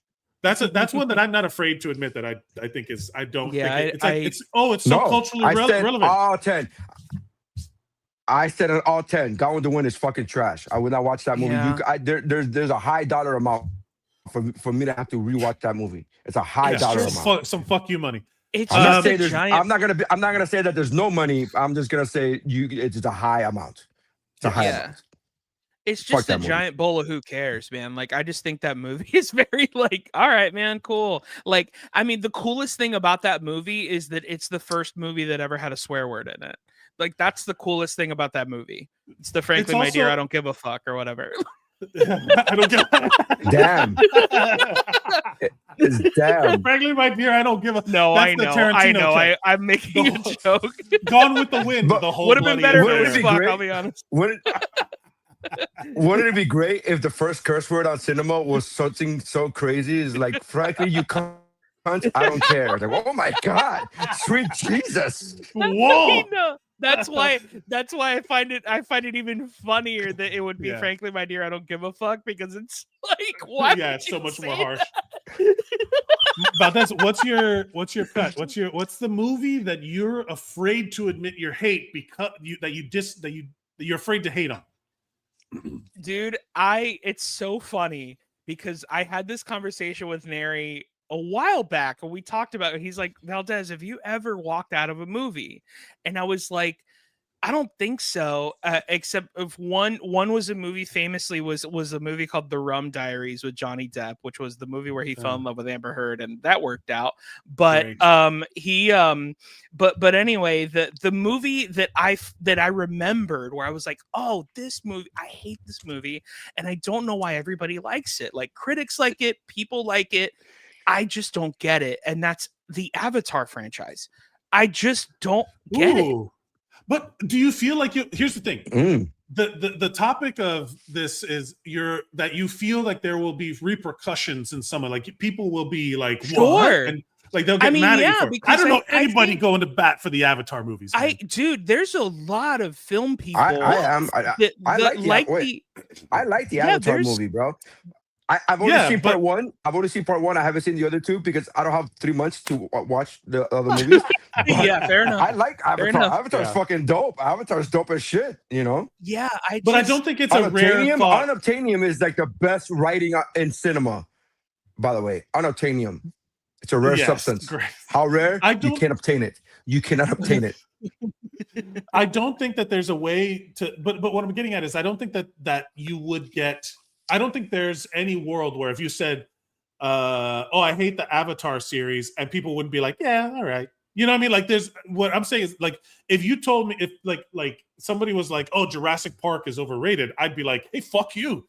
Yeah, that is kind of like, is like, I'll say, but even then, to go off of your Jurassic Park point, I think as a Jurassic Park fan, you would semi-agree with them because you're like, I mean, if we're only talking about the first movie, 100% you're wrong.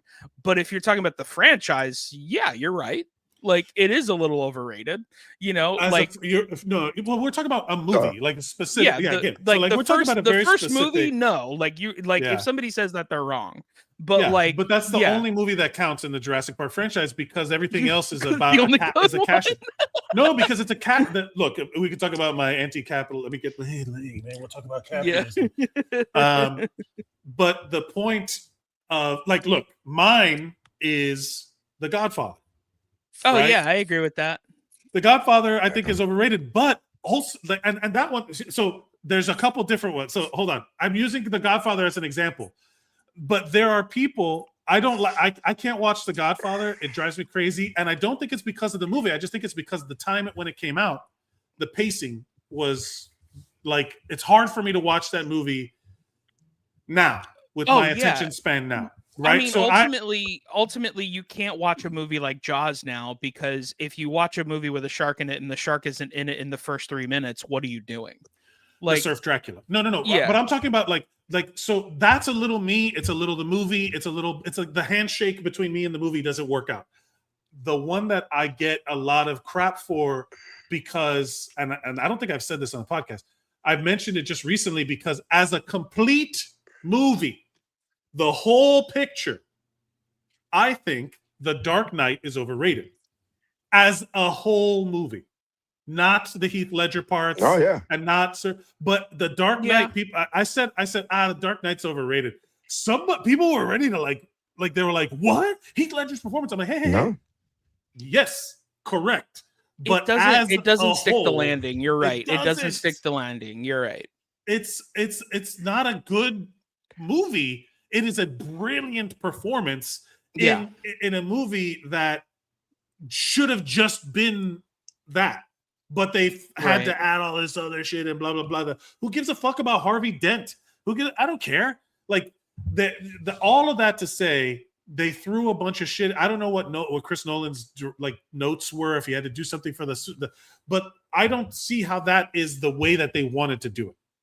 Right? Like I don't think that, and the whole movie kind of falls apart at the end. With Harvey Dent, you mean? That I cannot.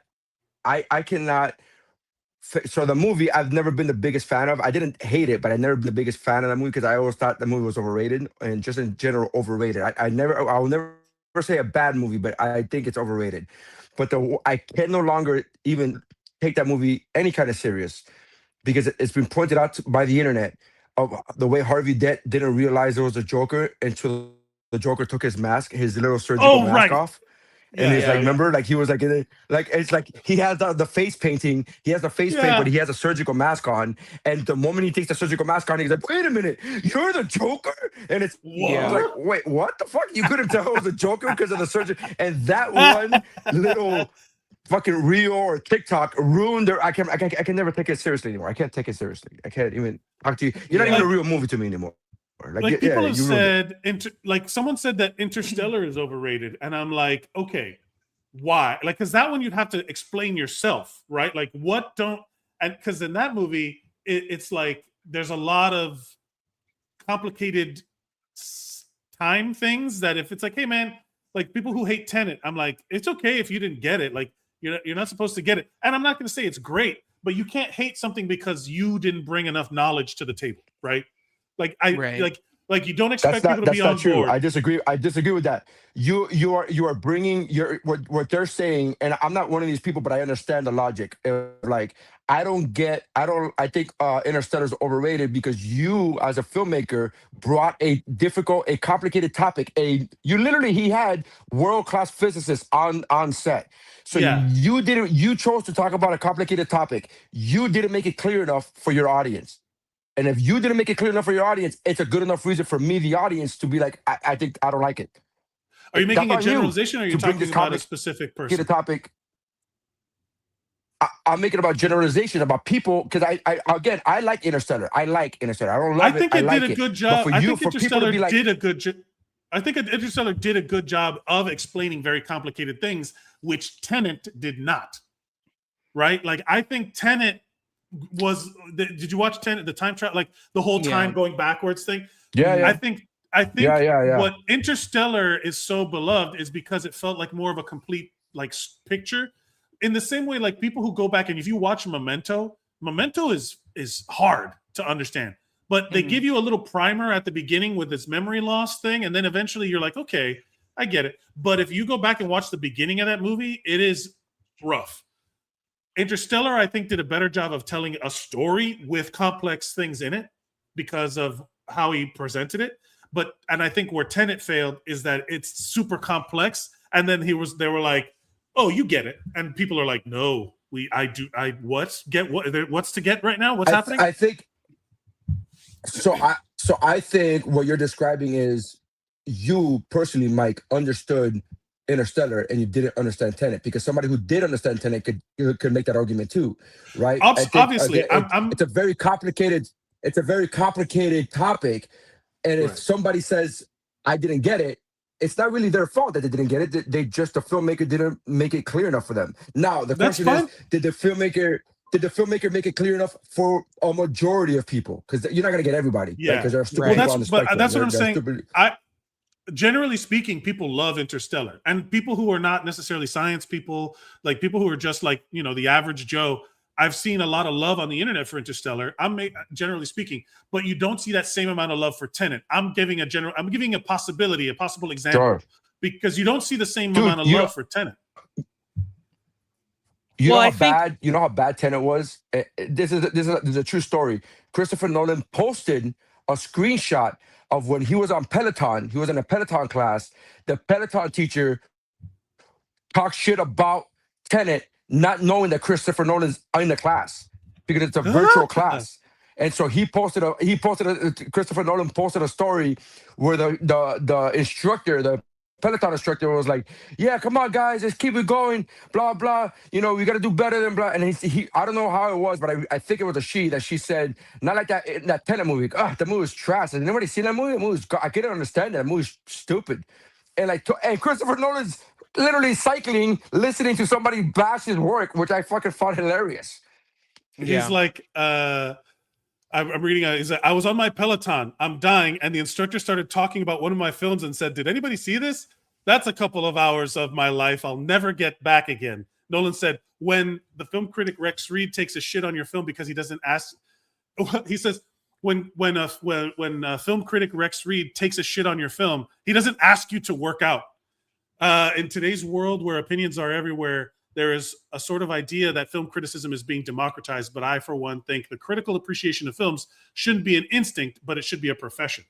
So he's saying what we should be doing as professionals, but I think he's just upset that he was in the middle of a workout and he's like too winded to defend himself. Yeah. Yeah, he just didn't want to catch a stray. Can you which is, imagine? you Can you know. imagine being fucking winded? Can you imagine? Because it wouldn't be the same if he was in that same class and be like, "Oh, that movie was great." He'd be like, "Oh, that would like it'd make it feel better, right?" You're fucking course. working out. You're like, "Yeah, all right, Yeah. And then also, You know. Tenet was trash, and he's like, I think ultimately, and this is just my opinion and I'm going to say this as it's my opinion, but I think the difference between Interstellar and Tenet, and one of the reasons why Interstellar is arguably a bit more palatable, and you can decide as a person who likes which movie a little bit better for whatever reason. I think Interstellar just has better performances as like acting performances. sure, yeah. And Tenet I've is just always said- Tenet is just a very big story where the acting doesn't matter as much because you're just trying to wrap your head around what they're talking about. You know, There's a movie called The Creator with that Yeah. guy. I've seen it. David yeah. Washington. Is his name David Washington? Yeah, John David Washington. John Yeah, David yeah. Washington. That guy we get it. He's Nepo royalty, right? Like he's gonna get opportunities because he's Denzel's kid, you know. He much like I don't think there's two people, especially in the MCU, like who the fuck plays Letitia Wright, who is Shuri, and who plays Falcon in the Winter Soldier? Anthony Mackie. Anthony Mackie. They are great supporting characters, but I do not see them taking the lead. And I think John David Washington is in that category. Nothing against him. I just think that there's something in his performances that feel kind of like, what's that movie that he did? Black Klansman. Just so that we don't get aggregated. Just so that we don't get aggregated. Is there a white actor that you feel that way about? Because you just mentioned 3 black actors, and I'm just trying to figure out, like is there? Those a are the white most actor that you recent go, ones. You're a supporting character. No. I don't think Nick Offerman is a lead character. Mm-hmm. I don't think Nick Offerman. Okay, fair enough. I don't fair think point. I don't think he's amazing as Ron Swanson. He's amazing in The Last of Us. He's amazing in this Margot has money problems. But if you in a lead, I don't think he has the variety of performance that that would make it interesting for a full sustainable 2 hours. You know what I'm saying? Sure. You know That's what I'm a talking fair about? point. That's a fair point. Right. So like yeah. That's how I feel about those like you put this guy, he's great. You put him in a lead. You know who else is like that? Emil Hirsch, the guy who was a Speed Racer. I thought that guy's an amazing actor. They put him in a million things. He's a co-lead in the Lords of Dogtown, that skateboarding movie. Yeah. And he's amazing. He's amazing when you see him in things. But you Why watch can't I think him of what he look? Why can't I think of what he looks like? What does he look like? Emil Hirsch. Why am I drawing a blank? He's a Speed Racer. I'm trying he's essentially it's hard to describe. He does have Disney Channel face though. Yes, he has. He's child actor guy. This guy. Trying to think of what else. I wonder. That's an interesting point because because you're not even saying, because a lot of people for a long time. I don't know who the hell that is. I have no idea who that is. I do not know this. I apologize to him, but I do not know this man. Yeah, I don't. It's interesting though because for a long time, you guys as actors know this. For a long time, the title of supporting actor or character actor were for people who were just not good looking, right? Yeah. They were just like, oh, he's a good character actor, and then for a long time that's what they were classified as. But there have been some people that have broken the mold of like, oh, you were, what's his name from Sideways, where you just go he was a character actor, but he's Paul Giamatti. What do you mean? He just won the Oscar. Paul Giamatti. So like Paul Giamatti was a character actor for a long time because he was a short, pudgy guy.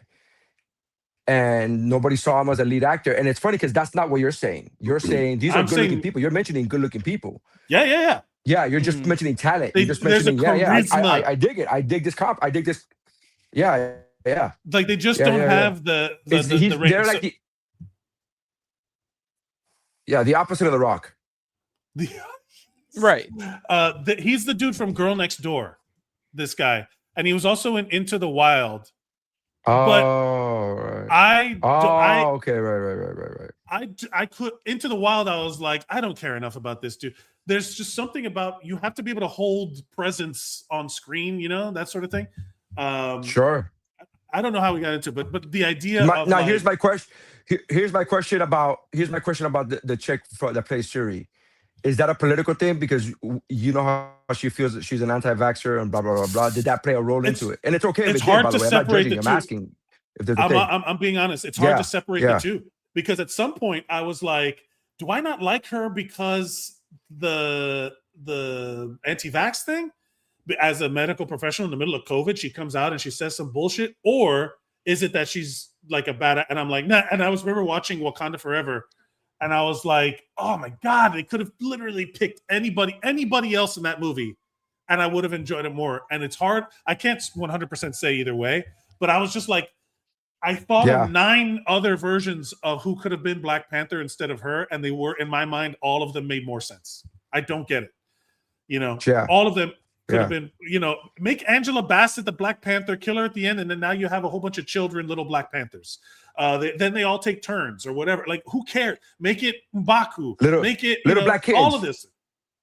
Well, his son, the T'Challa's son with Lupita Nyong'o's character. I forget her name, Nakia. All of that stuff to say, there was just like I just kept thinking of like other alternatives in my head, and all of them were like, if Letitia Wright would have been good enough to captivate me on screen, I wouldn't have been doing that. Anthony Mackie, I'm like, man, you're great as the Falcon, but I think I would have liked to have seen Sebastian Stan made more sense to me with the way they set it up. Okay, and if Anthony Mackie would have been more, and also if Falcon and the Winter Soldier hadn't been like castrated by COVID because there was a whole like secret viral epidemic plot that they had to cut because it was during COVID, we'll never know. Like, again, we'll never know because of the context. All we're left with is the product, right? That's that Jackie Chan thing where he's like, do a million takes because the film lives forever. No, are you going to go to every audience member and tell them, hey, it was raining that day, so we had to take a quick take. That's why it's bad. No, you have to. I'm waiting for Falcon and the Winter Soldier, the whole bloody affair. I'd be curious to see it. I really would, because I did, it felt weak. It felt like insubstantial. There was a whole rushed big. Yeah, it felt. And I'm ready for the Lilo and Stitch Twin Towers edition to come out. Where he crashes into the Twin Towers. He does it in the original. In the original, he doesn't crash into the. It doesn't crash into the Twin Towers. The whole space battle is with a plane. So the fact that it's like an actual airliner flying through the city. No, not only that, but it's flying through the city as opposed to flying through the mountains. In the movie that we saw, it's flying through the mountains, over the mountains. Yes. And in the movie that was originally made, it was a plane flying through city buildings, through a downtown area. And they're like, ooh, this is not gonna work out. The original. I want the Spider-Man where he puts the helicopter through the Twin Towers. Let's watch it right now. I'm telling you. Let's see. I immediately thought of it, same as you. Yeah, the Spider-Man thing. Yeah. The alternate. Clint, shut her down.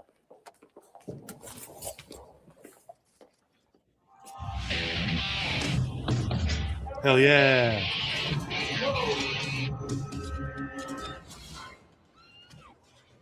Which I believe, what if Chris Nolan's was hey, what if he was the director of this teaser and he's like, I'll show them. And then the whole beginning of Dark Knight is a stylized bank robbery. I mean, to be fair, he did that. He did. Look, all of this is. Yeah. Look how much effort was put into this teaser. Yeah, they didn't know. And then he's flying, and look at him through the city.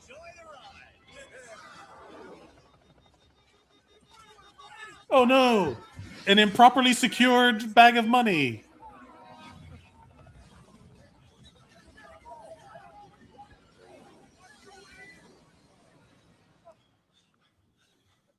and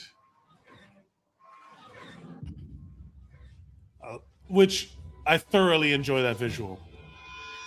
Yeah. You know, this is the first time I never even heard of this. Really? Oh man, yeah. Wow. I thought about this. I had never even heard of it. I was watching with Yeah. complete intent, and I was like, "What the fuck are they?" What, I didn't even know what movie they were referencing. What movie you guys were referencing? I was like, "Wait, what? What is Yeah, this happening?" was yeah, this was the original first teaser trailer for Spider-Man, and like they had to cut that entire part of the movie from it. And there's a lot of movies How where they come? had to do that because of well Wait, I don't get it. yeah. Well, you're not going to believe this, but America did a really crazy inside job. And hold on to your butts. Yeah. But the idea, so the whole end of that movie was supposed to take place as a fight with the Green Goblin on the Twin Towers. Yeah, and that was there's also a cut of Collateral Damage that has something to do with the Twin Towers as well. Yeah, the Arnold Schwarzenegger movie that he can't pronounce. Collateral. Are we gonna do trailer reactions? So now that we're here in the YouTube world, we can do, what is this? Yeah, we have Lanterns official trailer number 2. Is that what we're doing? That's the one. Let's see. No, this one. This ring, it's the greatest weapon in the universe. When and if to use it, that's the whole ball game, Junior. Is he Hal Jordan? I hope yes. so. Learn to counterfeit money. No, he is. He's like burnt out Hal Jordan. The ring. You know how I got it. I sure as hell didn't murder you for it. Oh, well, shit, maybe you should have. Power like that, shouldn't you have to work for it? I've been doing this since you were a baby. The only way you're gonna get this ring is over my dead fucking body. Language. He likes me. Everybody is lying to us. I'm not leaving here till we find out what they're hiding. Danger's part of the job. You need to be fearless. How are you chosen for this? It's only one question. Are you afraid? You afraid? Are you afraid? Are you afraid? Oh, I like that. Are you afraid? I'm getting tingles. Are you afraid? Are you afraid?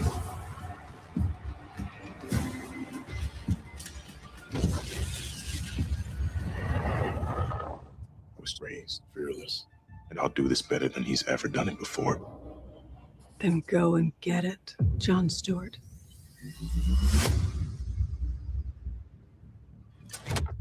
All right. So I like, this is the danger in the last few years of a good trailer, because they've gotten good at making trailers, but they don't always pay off the way they're supposed to. Do we think this is the case? Or I like this trailer because it doesn't. I like this trailer because it doesn't give away anything. It just shows you, you know, you're talking about lanterns. You're talking about, it doesn't give away anything. That's what I like about it. I know a lot of people on the internet, a lot of nerds got really offended at the fact that there's no suit. Black? We don't see a suit yet. We don't blah blah blah. There's no, that's Jon Stewart. No. Comic book people love Jon Stewart, but what they don't like what they don't like is the way the powers were done in the Superman movie. So I don't know. Well, it's Guy Gardner in the Superman movies. I do love that. Are you afraid? Because I think that's the part. I don't know if you saw the thing that I sent. I think I sent it to you on Instagram or something, of like the glowing rings that they sell they use. Because green is will, blue, yellow is fear, and blue is hope, I think, or blue is hope. And so all these rings have their red is anger. Red is anger. there's a I don't remember. There's more. I don't know all of them. But yeah, Wind, Water, and Heart. There's white. There's white. Yeah. The idea, we love white power. Yeah, the white power Ranger also had difficulty announcing the Red Ranger, the Red Power Ranger, Yellow Power Ranger, White Dragon, White Dragon, White Ranger. The idea that the lines where they were like, "Are you afraid?" I was like, "Yeah, oh hey, hell yeah," because this is like a character trailer. It's not a story trailer. Sure. And I think that's good. I also respect that they showed Guy Gardner for a second. I do love that it's all kind of connected. It does feel like a very, what's the opposite of a buddy cop where they hate each other? Because there is an investigation, right? That's what I read. It's still buddy cop. It's still buddy cop. They're friends, but they it's still buddy cop. Yeah. Well, it's like love hate. Job. It's like love hate buddy cop. Yeah. Trying to take my job. It's like Red Heat, but with powers. Nice. Red Heat, what a pull. The overrated that I'd get hate. I'm afraid to hate that movie. The accent isn't believable as Russian. When does it come out? I didn't see when it came out. Interns show. Doesn't say when it's coming out. Where's it coming out? August. It says August 16th. Oh, which is that's far from now. That's interesting. Do we? So we're all going to watch it, obviously. Would you like to bet me money that it comes out weekly or binge? Oh, it's HBO Max. I think it's going to come out weekly. Yeah, me too. Okay, thank God. It's going to be on HBO Max. I think it's going to come out. Yeah. I do feel like that influences my opinion of the show. I for one do want. If it does come out weekly, I for one do not want to talk about it at all until it ends, and maybe I'll watch it all. So. Yeah, I get it. Respect my decision, Mike. Respect your body, your choice. You know. So my eyeballs, my choice. I have a couple other. Do you want to do? Well, we'll do this one and see how we do.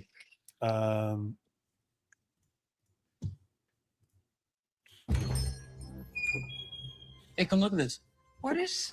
It's the most dangerous animal, responsible for over 500 human deaths a year. It's so cute. The only cute hippo is a dead hippo. Yes. Man-eaters. Welcome to New Orleans. We're not New here Orleans. for a long time. We're here for a good time. He has given us a discount to go see alligators in the bayou. Oh, please, arms and legs inside the vehicle.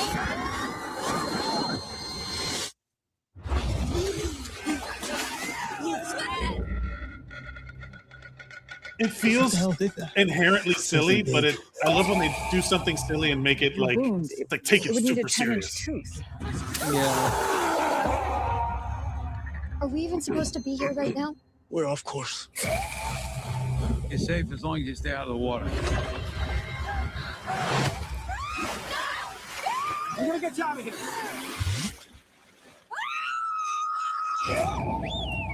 Hey, we're over here! Get us out of here! Anyone sees anything, point in the direction. Where? Raw. You know how it got here? Holy shit. Easy, girl. Run! Hippos are vegetarian. They ain't killing you to eat you. He's killing you for fun. Oh, you are literally the worst tour operator. Oh, I get it. You got to throw a funny line here at the end of the trailer. Yeah. Oh, Okay. so good. Hungry hippos. Yeah, the sting at the end is just another hippo, but it's blue. Like, there's like, oh no, they're making another one. Then the next one's yellow. Like, oh shit, they're getting all four of them together. Then there's an Avengers level threat where they had to all four of them come together. I love how I would love to. First of all, it's pretty tropey, right? It's Anaconda. Mike, you said earlier that you couldn't make Jaws in nowadays without showing the shark for the first half of the movie. Yeah, well, the first. You're gonna see this is just Jaws. It's just hippo Jaws. It's not even Jaws though, because you don't see the shark in Jaws until the first hour and a half. But what I'm getting at is the monster and the thing, and you saw the hippo in the first 3 seconds of the trailer. So I knew. By the way, I knew it was hungry hippos the second I saw the hippopotamus. You saw the hippo skeleton, yeah. The second I saw the hippopotamus, I was like, "Oh, it's hungry hippos." The irony of it is they did this with Battleship. They did this with their, He-Man is coming out. All these, but the board games, Operation. The Pit is just Operation. When you think the Pit is just Operation. When he did something wrong. Hilarious. There's gonna be a sex comedy called "Don't Wake Daddy." It's a teen romp, fucking like good. Porky's, but it's "Don't Wake Daddy." Why? These are all. I guarantee you, if we were in a situation in the 90s and we had there would be or in the early 2000s, because they were cranking movies, they were giving out mid-level whatevers to millions of people. Everything got a movie, everything got greenlit because everyone was trying to make as much as they could. Now it's different. Now it's like we would have to turn all of these ideas into a limited series. When Don't Wake Daddy would be like Euphoria Light. And dude, I just came up with the best idea for a movie. So the whole thing is it's a gritty horror movie where the whole thing is about people that have to solve a puzzle, and they have to do it in a certain amount of time or else they die. And then it's called Pop Goes Perfection. Click, click, click. It's one of those. The gimmick is the movie takes place in real time. Yeah, the movie. It's one of those. Have you seen Nick of Time? Yeah, the yeah. And it all takes place if you start the clock, it's all timed out perfectly. It should be like that. But honestly, that's the thing, man. If you can come up with a way to make it relatable, that it doesn't have to reference it directly.